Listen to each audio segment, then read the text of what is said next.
Good morning. Welcome to another Monday. It is February 23rd. Hopefully you guys had a great weekend. I am in the frozen tundra of Philadelphia.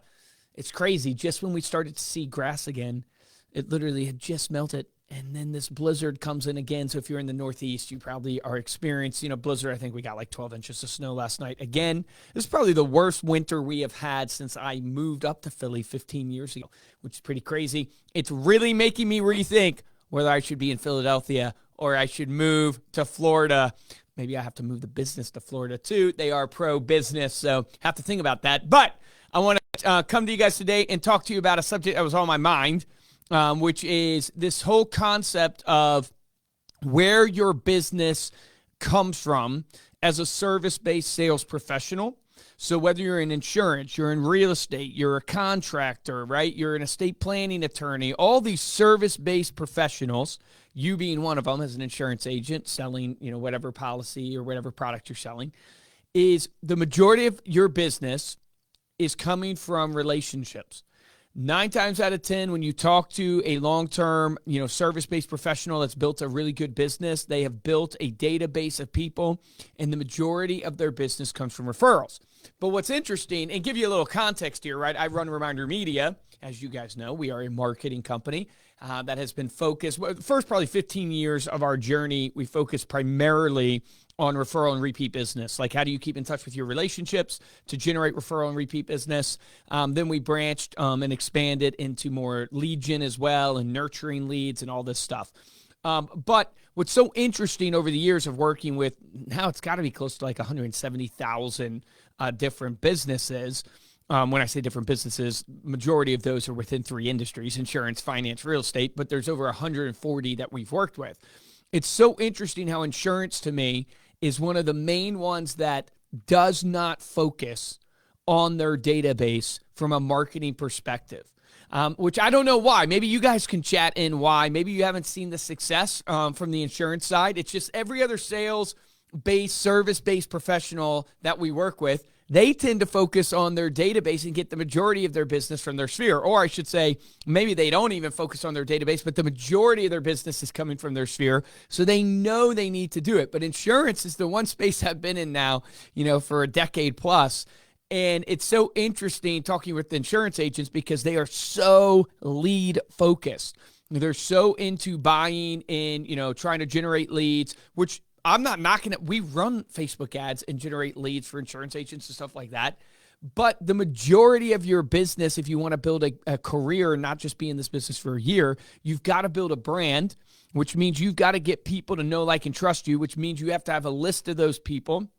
And you have to find a way to get them to actually know, like, and trust you. And what's so interesting about the pain point in insurance, when I've looked at this data, there's a couple surveys out there that are pretty alarming. One was trying to figure out, why do they leave their insurance agent? So when a consumer leaves their insurance agent, why do they leave them?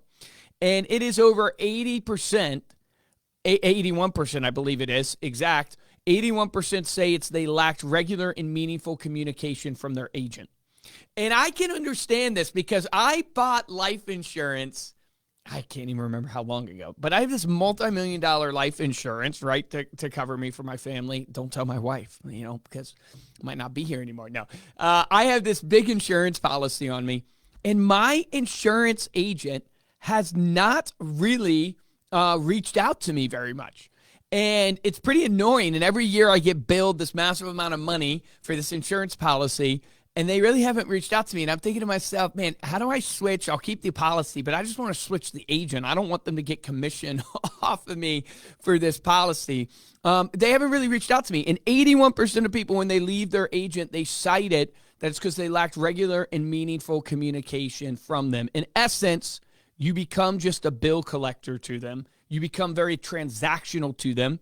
And if they can find something cheaper, they will go with the cheaper. This is why insurance is so rate war friendly, or heavy, I should say. Everything's a rate war. It's like, can I get it cheaper here? Can I get it cheaper there? There's no real brand loyalty, and it's because the agents are not creating that brand loyalty within their database of clients. And then this other crazy stat said that 44% of an agent's database right now, on average, have not heard from their agent in the last 18 months.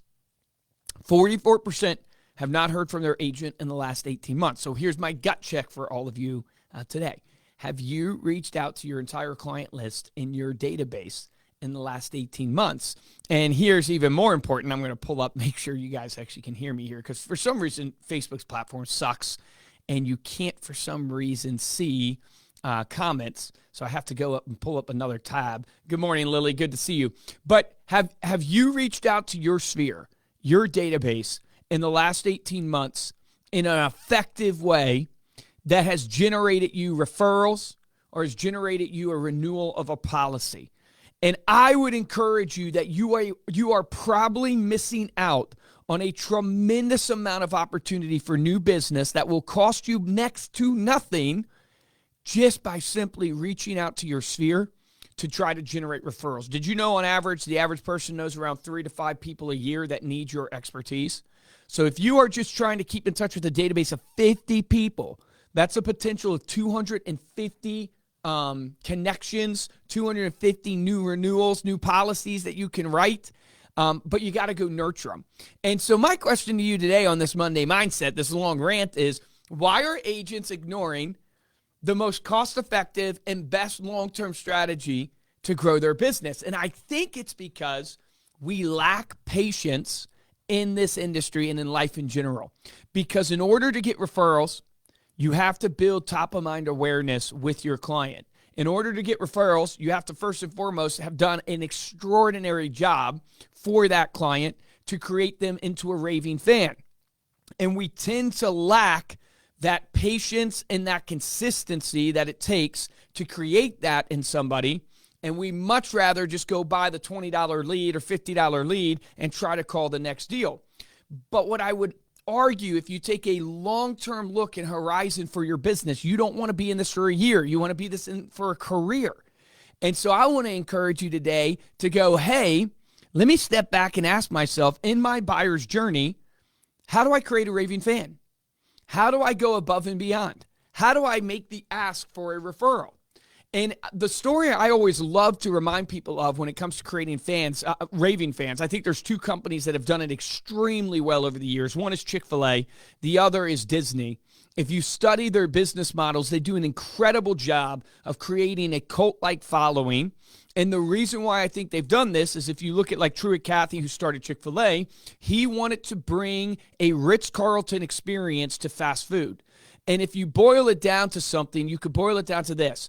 How are you doing the unexpected for your clients within the buyer's journey and within their interactions with you? How are you doing the unexpected? Most people do the expected, right? They expect you to help them with their life insurance. They expect you to get them the right policy. They expect you to get that through for them. So when you do that, they're not shocked. They're not wowed. They're not going to refer you just because of that. You have to go above and beyond and do the unexpected. I kind of like to give the analogy. It's like walking into a room and turning on the light switch and the person freaking out because the lights came on. Nobody does that. We expect the lights to come on when we flip the light switch. So what you have to ask yourself is, how do I wow this person within my journey with them? Not only during the transaction, the bar is so low too. The bar is so low. Think of my insurance agent that's written this life insurance policy from me. I haven't heard from them in years. The bar is so low, you could easily get that business if you just simply do some unexpected things. One unexpected thing would be an actual outreach to say hello, to check in with the person, right? And so I would encourage you, think about how do you do the unexpected. Then when you get, that's how you create a raving fan, right? And I would note, that's how you create a negative raving fan as well, right? You go to a restaurant and you get the unexpected, meaning you get your food not cooked the way you want. The atmosphere sucks, not like you want it. You go to Yelp and you rant in a rave in a negative way because the unexpected happened to you. The same applies for the good. When the unexpected happens, when you go above and beyond, people will go rave about you to their friends and family. And that's ultimately how you get referrals and how you get repeat business, that renewal. But then I would also challenge you and go, hey, you know how you also get referrals? You got to ask for them. Most people are not getting referrals. You have a gold mine in your database right now. I promise you, you have a gold mine in your database.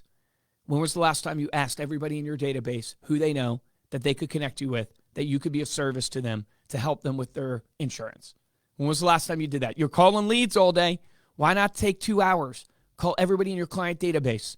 Tell them you're doing a campaign where you want to help more people this year. You have a big, lofty goal for your business. You want to help 100 more families, and you love your clients. And if you could work with more of them, it would be amazing. So you wanted to reach out and ask them, hey, is there anyone you know that you could introduce me to that I could build a relationship with, because my business is off of relationships. Maybe they're not looking for insurance right today, but I'd love to be a resource to them. And I just wanted to make sure you knew that I wasn't too busy, because I know a lot of times when people think about referrals and stuff like that, it takes a high degree of trust, so I appreciate your trust. But they also think, well, can Luke, handle it? Does he have time to take on new clients right now? I do. I actually have a huge goal in my business right now to take on new clients, and I would love for you to help me out and introduce me to somebody.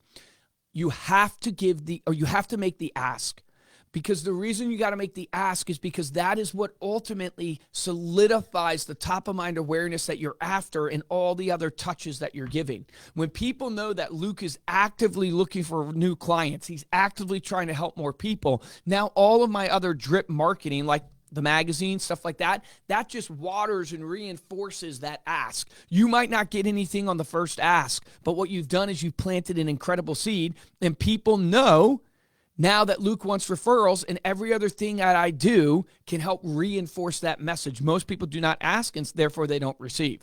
The second thing that you need to make sure you understand is that make them part of your journey. This is why the people who kill it on social, I'm not one of those, but the people who kill it on social, you feel like you're part of their life. They don't have a TV commercial on their social media. They have a reality TV show, right? You feel like you're part of their life, and that's why you're connected to them. You've got to give your clients the opportunity to be connected to you and your business. You're not just corporate America. You are a solopreneur at the local level, serving clients and helping the community. And think about that ask where you go, hey, I have a lofty goal for my business. I want to help 100 families. If you put that out there to your client base, to your community, now they know your goal, and I guarantee you, they're going to want to help you out. Why? Because it's better to give than receive. Do not rob your community and your clients from the gift of giving you a referral. And I truly mean that. You wouldn't believe most people love to help other people. They're just never given the opportunity or the clarity to know how.